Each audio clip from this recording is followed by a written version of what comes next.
Okay, I'm Chris Avina with American Outdoor News. Today we're here with Steve Lamboy, the Senior Director, Strategic Development of Umarex and the CEO of International Cases, which is, of course, Negrini and Sea-Run Cases. Steve, thanks for coming on.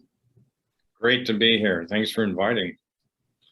Now, how is it handling both, two major companies in the outdoor industry? Yeah, well, it makes me very, very busy. I have difficulty saying no. You know, over on the Umarex side, I perform a absolutely fun role, which is strategic development. You know, really long-term development, which is so much fun. Products that you want to bring out 3, 4, 5 years from now. You know, kind of like Field of Dreams. If we build it, they will come type of thing. That's just so much fun, And then, of course, on the Negrini side, which is, of course, my passion as well. I get to do the same thing there. So I really have an enviable job. I just maybe have a little bit too much of it at times, but it's a lot of fun.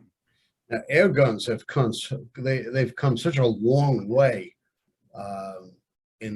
over the years, from just like the Daisy Red Ryder to now you could take down African big game. All right. Absolutely. And actually it's come full circle in a way, because Lewis and Clark, I think, had a 69 caliber air gun that they shot bears with, and elk and deer and everything else, and with a hand pump to pump it up. But yeah, air guns have come, a long way, just like everything has. I mean, archery, look at archery, incredible. Sure. Strides have been made in archery and firearms. I mean, now it's not unusual for a lay person to buy a Ruger precision rifle and, get a 1 mile badge. A 1 mile badge. Think about that. I mean, 500 meters is nothing. Now it's 1 mile. Okay, you have to join the mile club. Well, I live in New York. We don't have opportunities to shoot like that. I know you've been in New York, and if I shoot 50 yards, it's that's a distance. Yeah, and I enjoyed that. I love hunting in upstate New York. I mean, I adore it. I hunted the Adirondacks for years, like 40 years, and maybe 30 years. But tent camp hunting, packing in tents, and before the season, and then walking 3 to 5 miles back in. And hunting for a week at a time. I love that. Absolutely adored it. Yeah, Adirondack hunting is very different than the rest of New York. It's thick up there. Yeah, it's totally big. It's totally big. And I ended up having several camps that I bought or built up in the Adirondacks as well, on lakes and so forth. It's absolutely beautiful. But yeah, I really enjoy the outdoor industry, and I've been in it for a heck of a long time. I'm kind of an old timer, I guess, now, but there's a few, milestones that when I look back, of course, when you look back and you think, oh, look at all these great things we did in sales, and we got this account and that account. Yeah, those are all wonderful. Those are all wonderful. But there's some real milestones, and the milestones are people that I worked with. I mean, it was really an honor to work with Bill Jordan and the staff at Realtree. Okay, and when I was the VP of Operations and Licensing, it was absolutely an honor and a very unusual experience, singular experience, working for a company that has a trajectory of a rocket. Okay, it was fantastic. And there's things that we did there that were legacy things that last today. I'm not talking about developing a camo pattern. But what I'm talking about is in terms of conservation and contributing to our way of life. One of those things was I was part of a team that convinced Walmart. Okay, this is at a time when hunting license sales were decreasing. We were losing hunters. Okay, but our studies showed that there were kids who wanted to learn hunting, but they didn't have somebody to take them, either single head of household or both parents are just working too much. Sure. Okay, they make ends meet. And I was part of a team that went to Walmart, which was Mossberg and Winchester and myself. And we convinced Walmart to open up all those stores to Hunter Ed. All those stores, every one of them. So now anyone in the country could find a place to get Hunter's Ed. That was big. That was really a big thing. And it was a big thing for Walmart to do. But they stepped up. I mean, they believed in the space and they stepped up. It was wonderful. Well, it's definitely a lot more room for growth in our industry. I know our numbers took a little bit of a decline over the years, but I think COVID actually gave us a nice shot in the arm, and you saw a lot of people getting back outdoors, getting into a tree stand. Yeah, there's a phenomena right now, which I would say is, in the last 4 years, okay, that is, the field to table, river to table program, which is people wanting to eat more healthy and harvest their own food.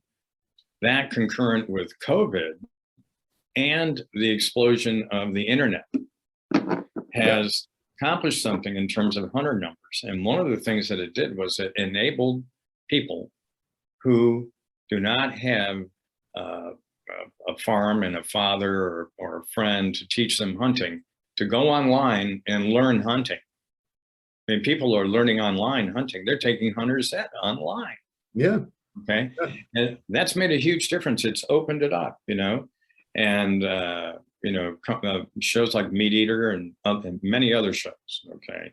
Yeah. Even before Meat Eater, there were shows that were doing the field to table program. So that's been really good. Another thing that we did, which contributes to this whole thing, okay, is we convinced Ducks Unlimited, which at the time in the 90s was the premier conservation group in the United States. Okay, we convinced them to make real tree camouflage the official pattern. Okay, now that might seem really self-serving, and it sure as hell was self-serving to a degree. But let me tell you what it did. We paid them a royalty on every yard of fabric sold with real tree on it. Wow. And we brought in all of our licensees, okay? All of our licensees, Rocky Boots, you name it, okay? Brought them all in. And they all signed up, okay, and bought licenses with DU. That generated major 7-figure income. And understand what it did. We didn't say we want to have this license for 25 years. We said, let's do a 3-year deal. And then you put it out with all the other companies. Sure. Let Mossy Oak, let Tree Bark, let whoever bid on it. Okay. But this is a way that we can fund conservation, okay, through sales of products. Let's do this. And they did it. And it really ticked off a lot of conservation groups. Okay, whose names I won't mention, but it ticked them up. But guess what? Now they're all doing that, and it generates a lot of income. What's the importance about this income? It increases the sustainable population of game animals, not just ducks, all kinds of game animals. Sure. So it manages the resource. Without the resource, we're not going to have hunters. That was a multi-leveled agreement with a tremendous ripple effect across the entire industry. Yeah, I think Mossy Oak has it now. I think Mossy Oak is really leading that with DU and with NWTF and Elk Foundation and so forth. So maybe it's their turn at bat right now. I'm not sure, but it's a great way to generate funding. It's always, and at the end of the day, it's always the sportsman, okay, who is doing the funding, whether it's through Pittman Robinson or the excise taxes or what have you. Sure. And, I've seen the industry change over the past 10 years, 12 years that I've been in the industry. You've been in a lot longer. How has the industry changed? How has it grown? Well, of course, with the advent of the internet. It has changed communications 1,000%. Could never go back to what it was. And back in the 90s, you had, TNN and ESPN and magazines. That's basically what you had. Okay. Now look what we have. Okay. We have your venue right here for one, which is a great way of communicating with the public. Okay. And interested parties. We have all these different levels, all these different ways to communicate. And what that does is it keeps the industry fresh. Think about this. You're from upstate New York. All right. So 30 years ago, or when you started hunting, your grandfather probably gave you his Woolrich jacket. Why? It didn't wear out. Buffalo plaid was buffalo plaid in 1940, and it's buffalo plaid in 1990. Okay. Well, guess what? With camouflage and new textiles, new types of material, waterproof, breathable, all of this other technical fabrics that are out there, that's all changed. That's all changed. So now, the durable coat, you might have 3 durable coats, okay? Spring, summer, and fall, and or spring and fall anyway, and winter. So communications of new products has improved greatly. It's more complicated to do it if you're a manufacturer. Yeah. It's improved greatly. But now you have apps like Onyx Hunt and things of that nature that just make your hunt so much easier these days. Yes. And then the introduction of streaming video. You had the introduction of the Outdoor channel and Sportsman's channel. Now everything's flowing into the streaming video services. Yes. And, pushing the envelope with how to hunt. I mean, now it's not unusual for somebody to shoot an elk or deer at 400 yards. Why? Well, because we can train you. We can train you online. We can train you at various academies that will train you. You can go to courses on how to shoot long distance. Even in archery, okay, there are people that are shooting, consistently, between 50 and even 100 yards. I'm not saying that's for everybody, okay? But if you look at a program, Bomar Bow Hunting on YouTube, okay, that fellow definitely understands what is necessary to achieve the lethality and the accuracy to do that. And he will teach you how to tune your bows as well. Look at all this information we can get. What can't you learn, on the internet or on YouTube, right now? Sure. Now, you've been with various companies. You've been around a long time. You've seen the growth and changes and evolution of the industry. What was your favorite trip or working endeavor in the industry? Oh, let's see. Well, there were 2 things. One was the time that I spent with Bill Jordan, who was, I consider, a mentor at Realtree. That was spectacular. Okay. And I'll give you an example. And I have a great deal of respect for the man. Doesn't wear jewelry. He's not into being a multi-spender and all this kind of stuff. All right. So he took me turkey hunting because I was not a turkey hunter when I went to work there. I was a deer hunter, pheasant hunter, grouse hunter, woodcock, whatever, ducks. And so he took me out turkey hunting. All right. And this is what he did. We're in South Texas, and we set up under this mini oak, the Encinitas oaks, and he started calling. And he contacted a bird that was about 150 yards away and walked that bird in. Okay. And as that bird was coming in, got closer and closer, he said, okay, get your gun up. Get your gun up. I got my gun up, right? I'm all ready to go. And he said, don't shoot until I tell you. He's whispering this, don't shoot till I tell you. So he calls that bird in to about 15 yards. He lets the bird go away. Stop calling. I'm like, what are we doing? Bird gets out about 50 yards. He calls it back in. Does the same thing. lets it go away. I'm like, come on, can I shoot the bird? It's a nice long beard, you know. Lets it go out again. This time he lets it go. And he turned to me and he said, it's about hunting, not killing. Never forgot that. The excitement for him was being able to pull it in. Yeah, and my heart was beating at 1,000 miles an hour. I mean, I was like so ready to do this. I mean, it was a peak experience that he made that experience last a long time to teach me something. Yeah. You know, it's about hunting. And he's a true hunter. You could put him in the woods. I don't care who the person is. You put him in the woods, bet on Bill. Okay, bet on Bill. Another peak experience was building the Ithaca Classic doubles, which was starting with a white paper, so to speak, and resurrecting the Ithaca side-by-sides. And we built, by hand, assembling gun makers from around the world, Germany, England, and the United States, engravers from around the world. We had master engravers there.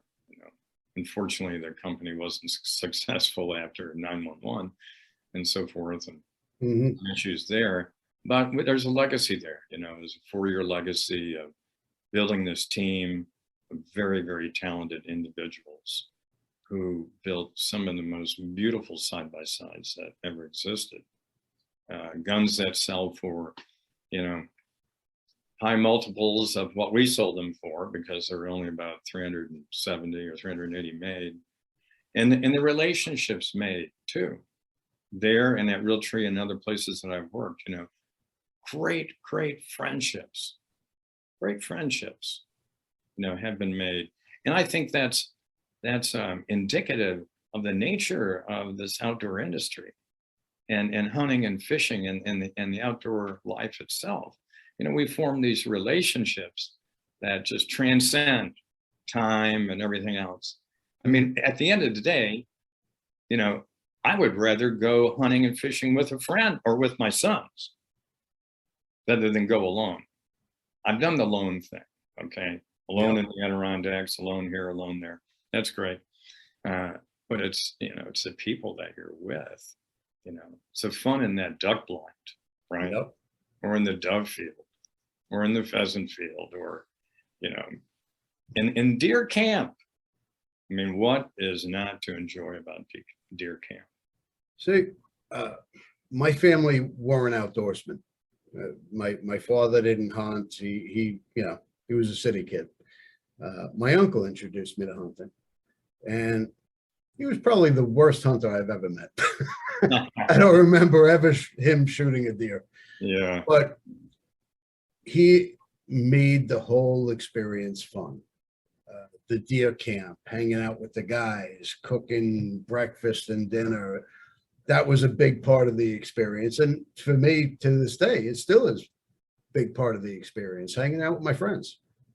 It is. It's huge. One person that I've enjoyed spending time with, above many others, is Chris Dorsey. Okay. Oh.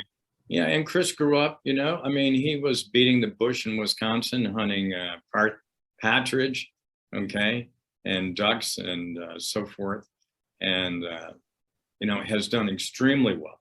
He's very talented. He's done extremely well. Yep. Not only in publishing, but also, of course, in television.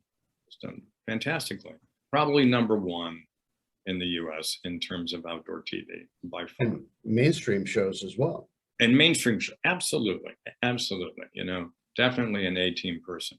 But if you take a look at his books and his articles, especially the books that he has out now, okay, if you read those books, talk about a legacy in hunting and fishing and the outdoors.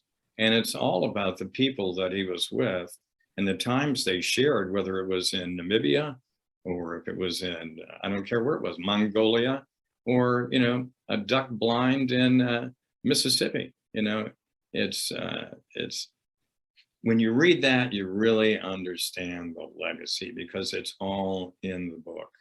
call time is a fantastic experience. Well, Chris has a great story. Yeah. He's been on the podcast. He's also been on the cover of the magazine as well. Yeah. Yeah, he's a great story. He's a great story and contributor to the industry. You Yeah. know, I mean, his articles, about gun rights, okay, and a variety of different conservation issues, in Forbes and in all these publications. I mean, he has been a major advocate, okay, and influencer, bringing in many other notable people, okay, to be influencers on behalf of the hunting, fishing, and outdoor industry. That's really big. That's a hell of a legacy. It is. I have a lot of respect for people like Chris who have paved the way for us and brought awareness. Larry Roizoon. Larry's, yeah, He I love Larry. The day I started my magazine, he emailed me and said, "I want to write for you." I said, "Larry," I said, "I can't pay you." I said, "I just started this thing." It's like, "Don't worry about it." 4 years later, he still writes for me in every issue. God bless him. He is Isn't he great? an amazing man. He's an amazing man, and I've learned a lot from Larry. I learned a lot. And his time is, I mean, he's so generous with his time, Isn't he? and he's gives and gives and gives to the industry. Yeah, he does. Great man. See, that's what this industry is all about. How can you not like this industry? I don't know if you have the same kind of camaraderie in the financial industry. No, I'm not sure you do. no, you don't. You know, You go to the shows. I enjoy going. I enjoy show season. That's a vacation for me. It's work for me. I get to see friends and spend time. Yeah. So I've been very blessed. I'm very, very fortunate. I tell everybody I've got high class problems. All my problems are high class. Okay. What's the most valuable lesson you've learned in the outdoor industry? Most valuable lesson is that I do not know everything. And the more certain I am that I know, more convinced that I am that I know. That means I need to stop, step back, and reevaluate and pause. Now That's the most important lesson that I've learned. That and always tell the truth. Yeah, be careful what you do in the dark because it always comes to light. And I say this because I've made so many mistakes, okay, through arrogance and being young and arrogant and having a little bit of power and having it go to my head. Those are life lessons. And I've learned from those. We've all been there. The more I think I have it figured out, that's probably it. That's a little tell that I need to call somebody else and get their take. Right. So Let's talk about one of my favorite companies, Negrini Cases. okay. Well, how'd you get involved with them? Well, actually go back to the Realtree days. I licensed them in Europe to produce archery cases. And at the time, they made a fantastic archery case. And I fell in love with their process, okay, and the patent and the technology that they had, because it's the lightest weight case that you can use to protect really valuable items in terms of air travel. There's nothing lighter, and that's why it's used by all the Olympians. But they never really achieved a beachhead in the U.S. Family-run business, very Eurocentric, okay? Supplier to all the major OEM accounts. They really were not a marketing or branding company. So they weren't interested in really, building a brand, hiring reps, and so forth. And they built a brilliant business supplying everybody in Europe, from Browning, Browning, Winchester, Beretta, Benelli, Franchi, Perazzi, Holland and Holland, Blaser, pick one. Okay, they're in Negrini cases. And so fast forward to the mid 2000s, I realized that their product had advanced really nicely. And my wife was from Italy, okay, Elena Michele, and she knew the Negrini family quite well. Elena being in the industry there, having very successful consulting business, working with Beretta, Benelli, a whole variety of different companies, all the engraving companies. And so I took note one day that they were not in the United States. So we went over and had a meeting with them and with Franco. And to give you a little background on Franco, he's an ex-Italian Olympic trap shooter. He's on the wow. team and shot World Cup. And he developed the cases because all the other cases were falling apart. He was running around the world, for Olympic trap, shooting the Pan Am Games and all this other stuff.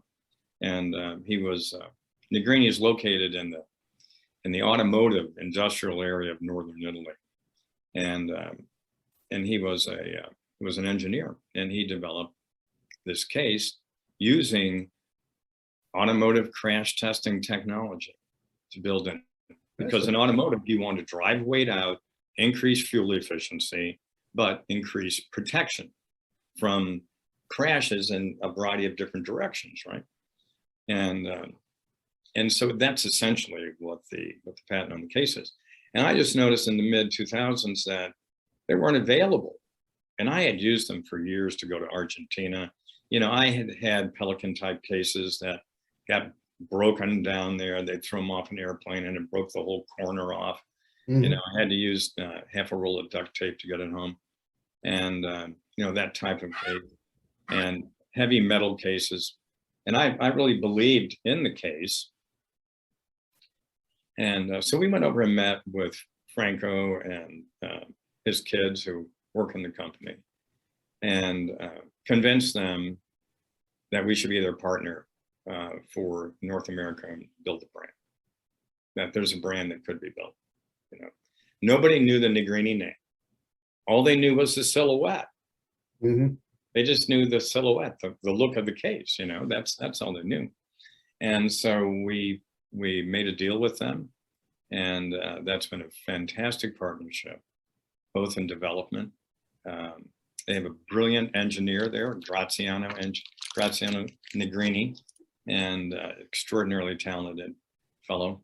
And he is, we worked with him extensively. We updated all the models, worked on new materials, new designs, made them extremely efficient, and here we are today. So we're doing well in the U.S., gaining ground all the time, and we don't go into any category, and I'm dedicated to not going into any category that we can't bring something to the party.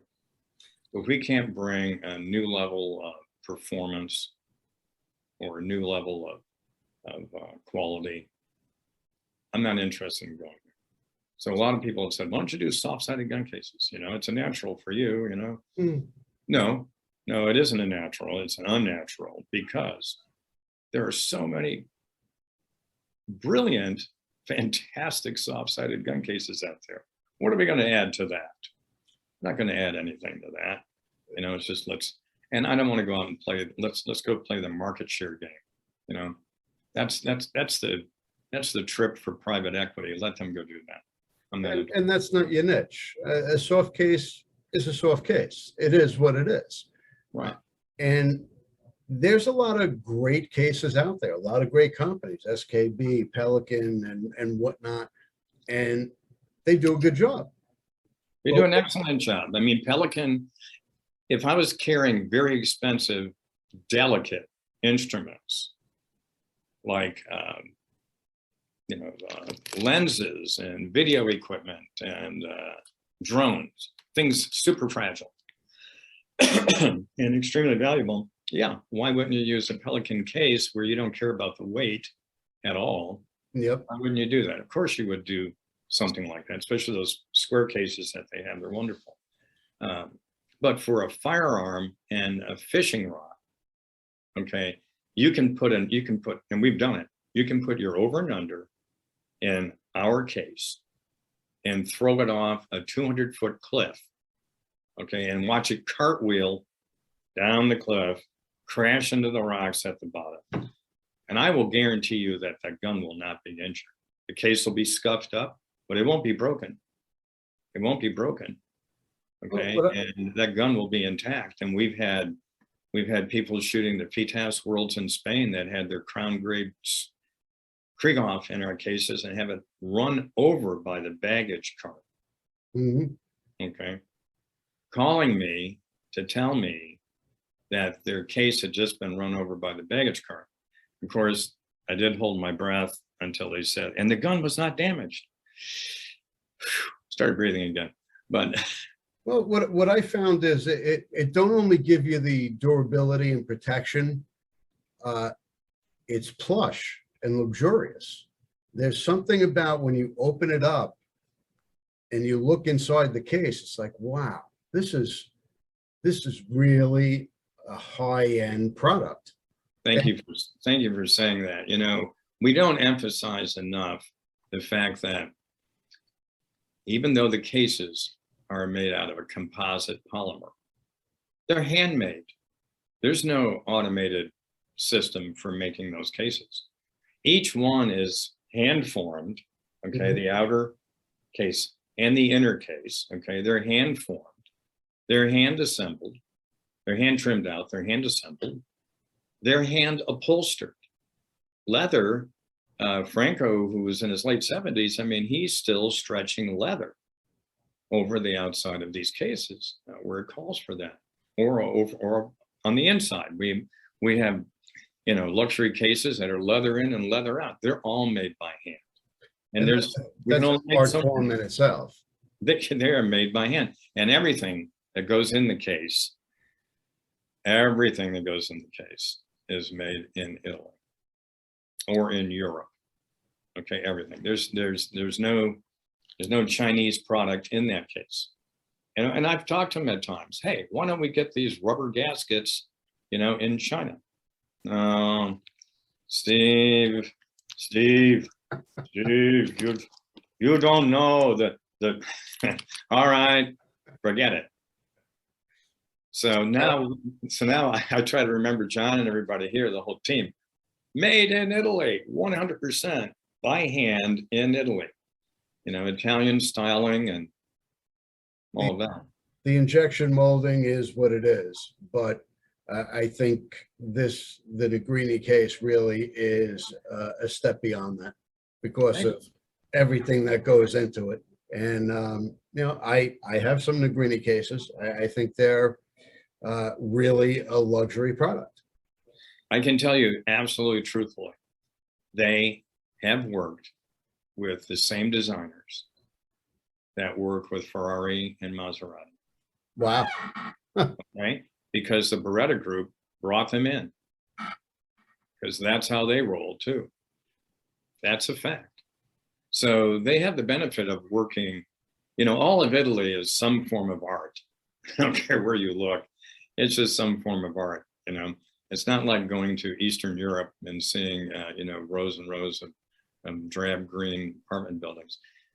Italy is just all about art and culture, and it's in their blood. They, you know, when I look at a lot of the cases made in the United States, I think industrial efficiency. That's what I see, and that's what I think. If I ask the Negrinis, hey, can you make this? They'd be like, oh God, do we really have to, Steve? You know, that's just can't. It's just not attractive, you know. And not that they're not good cases and they're not efficient, you know. I'd never say that. And but the Italians are the Italians. They do what they do, and they do it very, very well. So well, being one of them, I know what you're saying. Yeah, exactly. I mean, we just came back from the factory and visiting there, which was really a wonderful time. And we got a look at the new thermoformable carbon fiber cases. So to backtrack a little bit, Negrini is known for their forming technology. And they were approached by a major luggage company, I don't think 3 years ago, to work with a composite company that made carbon fiber, to develop carbon fiber sheeting that would be thermoformable. So all they wanted Negrini to do was develop the process, which they have done. And of course, they don't make luggage, and they signed a waiver, we won't make any luggage. But they can make gun cases out of it. Now, it's not inexpensive. It will be some years from now, when more and more of it is available. It's very expensive, but if you saw this case, you'd just be going, I've got to have that. I've got to have one, you know. It's just too incredible. It's just gorgeous. I mean, anyway. Well, I think outdoorsmen are gear junkies.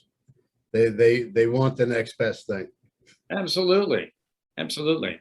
You know, it's like the C-Run cases and also a lot of the higher end Negrini cases. I mean, there's a lot of C-Run cases and Negrini cases that are opened up full time in people's offices, okay, executives' offices, so that they can look at their wonderful collection of hardware that they don't have time to use every day.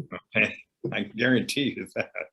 You know, the C-Run case, that's a fun story. So the C-Run story is interesting because it cost me a big apology with my son Connor. So we were on this fantastic fly fishing trip in Northwest Arkansas. Really great trip. And the boys had good luck. And, you know, it was time to leave. And so we packed up and away we go. And we're about 45 minutes away when I asked Connor, did he pick up that Orvis fly rod and reel that he left on the bank? And lo and behold, he had not.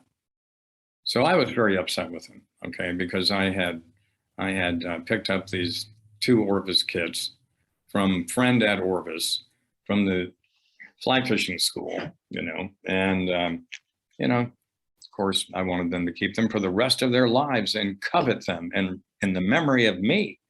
So anyway, I was ugly. We went back to pick them up, and they were gone. They had been taken by somebody and never to be heard from again. So I vowed that on the next trip, I was going to take one of our cases, which is a 2-gun case. It's actually a gun luggage case. One side holds your gear and the other side holds the gun. And I called Graziano and had him convert it. Okay, I gave him a kind of basic design. So it would hold like 4 to 5 fly rods, 4 to 5 reels, all your gear. I said, we're going to keep it all together this time. We'll never lose another one. It'll, you know, this will solve the problem. All right. So we go to Whitefish, Montana, and we're fishing Glacier and the rivers up there. Had a great trip. I stopped into a couple fly shops. I had to, you know, can't go someplace without buying some more gear. Anyway, I showed them this case and they fell in love with the case. So we came back, I contacted Graziano, and we started building them and they started selling. And it's the fastest growing part of our business. It's unbelievable. Now we have 3 or 4 items in the line, covers. We're bringing out other products. We've hired one of the best industrial designers in the fishing tackle industry who's helping us with design and features and so forth. And so, I had to go back to my son Connor, all right, and apologize to him for being ugly with him, making him feel bad for forgetting it. And I had to say to him, hey, just imagine if I had the maturity and wherewithal to say, okay, let's just see how this is going to work out. So it actually turned out to be an innovative and profitable division of your business. It's a whole new sector of our business. and it's as big as clay shooting and Upland combined. I was actually a little surprised when John introduced me to the C-Run sector of the cases. I thought it was a great addition and a very underexplored area. Yeah, just, I'd like to say that, of course, it was my absolute genius and experience that targeted this niche that just was, but it really wasn't. Okay. I mean, It was an accident. It was an accident. And we were blessed. I mean, then after we hired a consultant, to make sure we knew what we were doing, they said, oh, well, you just happen to fit right in this niche where there was nothing available. And so, and that's a great thing about life and working. You work hard every day and you try to make things happen. And then one day the phone rings and it's nothing you ever did. And somebody, and there's a rainmaker on the phone. That's the magazine, American Outdoor News. It was an accident. It wasn't planned. And here I am 4 years later. Yeah, and isn't that wonderful? And it's a fantastic publication. It's great. It's been an exciting endeavor. The podcast that we're on right now was an offshoot of that. Hey, let's start a podcast to cross-market the magazine. Why not? Was that a mistake? It became a totally separate entity and another hat to wear. But it's been fun. Isn't it? I love my job. I love what I do. I get to meet amazing people and talk about what we all love to do. Exactly. You get to meet, not me necessarily, but you get to meet some really interesting and colorful people. It's like when I talk to Chris,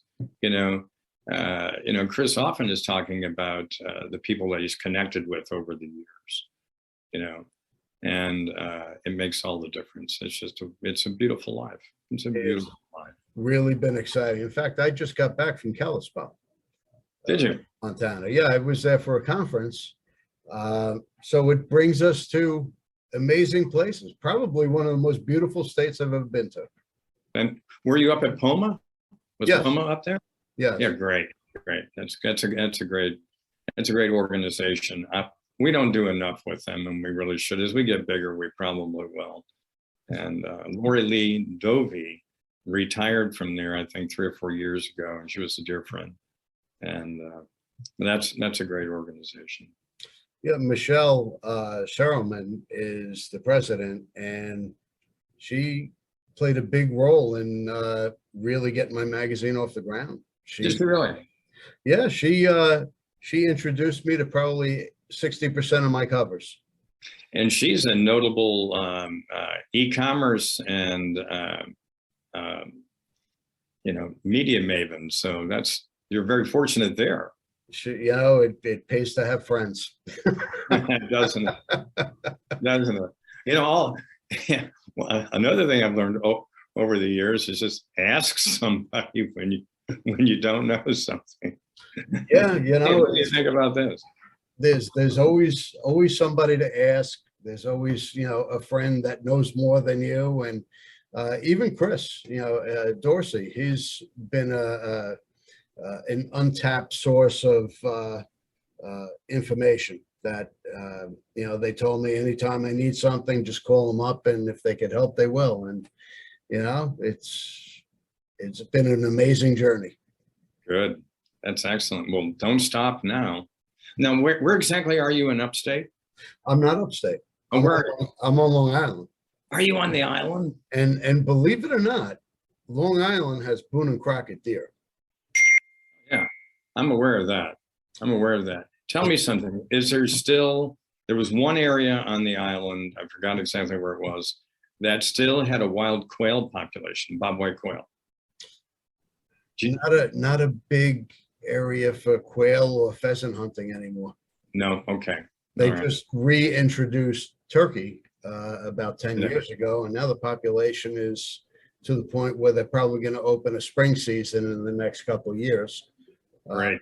But I remember growing up on Long Island where you would see pheasant everywhere.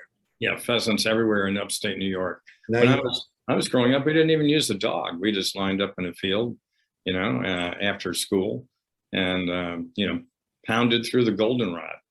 Yeah, you don't see them anywhere now. It's terrible. No kidding. But But, but you do have stripers. we do. And I will be going fishing this Thursday. Yeah. Are Taking you? taking my son out, going out on a charter boat. And I just need something new to put into my cooking section. So I got to go catch some fish. And they're so good to eat. My God, they're so good. I enjoy cooking. I think I'm a pretty good cook, and I love game cooking. So Mhm. I have the cooking section in the magazine. I've just never featured any fish. Okay. So we're going fishing this Thursday, and whatever we catch, that's going to be in the August issue's cooking section. Mhm. That's going to be so good. It's I I enjoy it. It's a passion, not just getting out in the field, cooking what we catch, Yeah. and, making it so friends want to eat it too. Very So good. what was your most memorable hunt? Oh, memorable hunt. Boy, there's always two memorable hunts, right? It's the one you succeed and the one you don't, right? Yeah. Yeah. I would say that my very first deer hunt, my very first successful deer hunt, I hunted alone. I was 14, upstate New York, and my grandfather, when I was 12, had given me a Ward's Western Field bolt action 20 gauge shotgun. Okay. Wow. And some slugs. Okay. And I practiced with a few of those slugs and understood that the gun at about 30 yards shot about 8 inches to the right. But I had a lot of practice with air guns, so I knew how to compensate for anything. But so I was, you could not hunt alone until you were 16. Yes. But my father said, well, he was kind of at the end of his hunting time, okay, and wasn't that interested. He was more interested in golf at the time, and he said, well, as long as you're going out back and you're going down the railroad tracks and so forth, you can go along. So when he said that, of course, I ran the 2 miles to get Gave home. you the green light. Oh yeah, I am gone. I grabbed that gun, an old Woolrich coat, grabbed some slugs, shoved them in my pockets, and it was wet snow on the ground, and I went off, right? And it was undulating property that was overgrown with thorn apples and scrub trees, and interspersed with some fields. And I came up over this. I came out of this scrub up over this knoll and walked to the edge of this woods. Okay, it was a hardwoods, and I on the edge of it. I looked down and I didn't see anything. And then about 50 yards away, I saw a white tail move, and it was a buck, and it started running. Okay, and the gun held, I don't know, I think it held 3 shots. Okay, and I fired 3 times, and I knew this woods. It was a rectangle, and I ran to one end of the woods and ran up the other side of the woods because I knew it was going to come out of the small woods and try to get into the big woods, right? And I wanted to be there to greet it. And so I ran and I actually beat it to the point it was coming out, and it fell over dead. Wow. Over dead. And of course, I was so excited hunting it. I walked up to it and I couldn't see any horns. And I said, oh my God, I'm dead. They're going to kill me. I am so dead, And I said, well, I can't waste it. I've got to bring it home. So I rolled it over. I had shot one of the horns off. It was a 6-pointer. Wow. one horn sticking up. And I said, thank you, God. You know? And field dressed it to the best of my ability and dragged it out. Hardest thing I had was getting it over the fence and all by myself, but somehow I managed it. And and as I started dragging it down the, I decided I would drag it down the empty railroad bed. They pulled the tracks up, easier way to get it back, and on the snow and so forth. And I came to this old railroad depot that was a woodworking shop. Okay, and so I've got it behind me, and I'm like trudging, and this guy looks out the window, right, and the door opened and said, "Hey kid, what do you got there?" I've got a buck. I've got a buck, and he goes, "Yeah, where are you taking it?" And I said, "Over here to School Street." And he goes, "I'll bring my truck around and give you a lift," Oh, great. Thank God he did, because I was worn out.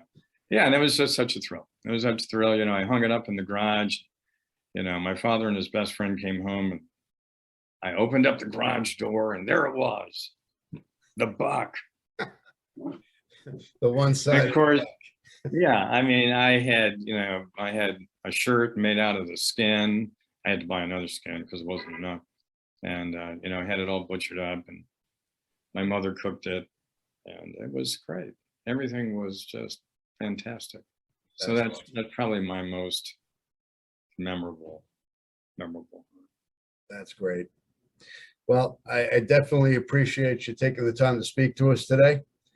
And we look forward to what's coming next with Umarex and Negrini. And thanks so much for what you do in our industry. Hey, thank you, and I hope someday we can hunt together. I hope so. Fishing or do something, right? I hope so.